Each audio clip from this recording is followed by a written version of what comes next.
খ্ৰীষ্টই যেহেতু আগৰ পৰাই গম পাই আছিলে জেৰুজালেমত সোমাই এখন ঘৰত প্ৰৱেশ কৰে তেখেত কয় যে মোৰ এইটো অন্তিম ভোজ তোমালোকৰ লগত আৰু মই তোমালোকৰ ভৰি ধুব ওলাইছো এই ভৰি ধোৱাৰ কাৰণটো এটাই দেখায় আমি যিমান ডাঙৰ হলো সৰু বিলাকক মানে সন্মান কৰিব শিকিব লাগিব সমানে সন্মান কৰিব লাগিব আৰু মই বহুত গৌৰৱ বোধ কৰো ক'ব কাৰণে যে আমাৰ আদিবাসী নিয়মতো আজিও আমি এই প্ৰথাটো পালন কৰি আহিছো মানে কেৱল ধৰ্মীয় হিচাপে নহয় আমাৰ মানে জাতিগত হিচাপে যদি কোনোবা দূৰৰ পৰা ব্যক্তি আহে আমাৰ আলহী আহে কিমান ডাঙৰে হোক বা কিমান সৰু মানুহে হোক আমি তেখেতৰ যে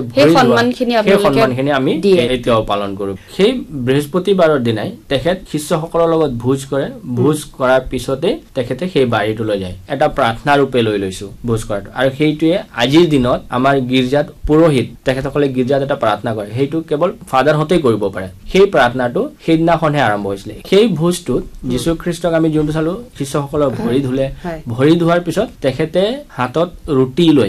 লৈ ভাঙি পেলাই নিজৰ শিষ্যবিলাকক দিলে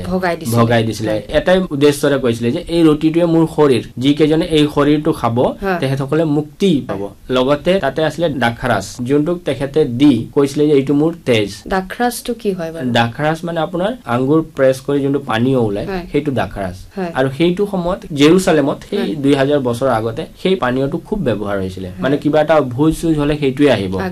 আগবঢ়াই দিয়ে সেইকাৰণে যীশুৱে যিহেতু নিজৰ অন্তিম ভোজৰ কাৰণে তৈয়াৰী কৰি আছিলে তো সেইকাৰণে সেই পানীয়টো ৰাখিছিলে সেই গোটেইখিনি স্মৰণ কৰিহে আমি ফাদাৰ বিলাকৰ থ্ৰু দি যোনটো আমি প্ৰাৰ্থনা কৰো গীৰ্জাঘৰত সেই প্ৰাৰ্থনাটো কৰা যায় এইখিনি বস্তু আমাৰ পুণ্য বৃহস্পতিবাৰৰ দিনা আমি স্মৰণ কৰো আমি সেই দিনাখন আমাৰ পুৰোহিতো কিন্তু আমাৰ সাধাৰণ মানুহখিনি 12 জনক মাতে যীশু খ্ৰীষ্ট যিহেতু 12 জন শিষ্য আছিলে সেই 12 জন মানুহ সাধাৰণ মানুহ গাঁৱৰে মানুহ মাতি আমাৰ পুৰোহিতো আজিৰ দিনতো সেই 12 জন মানুহৰ ভৰি ধুই দিয়ে আৰু ভৰি ধোৱা সময়ত আমি এটা বিশেষ গান গাওঁ গাই শুনাব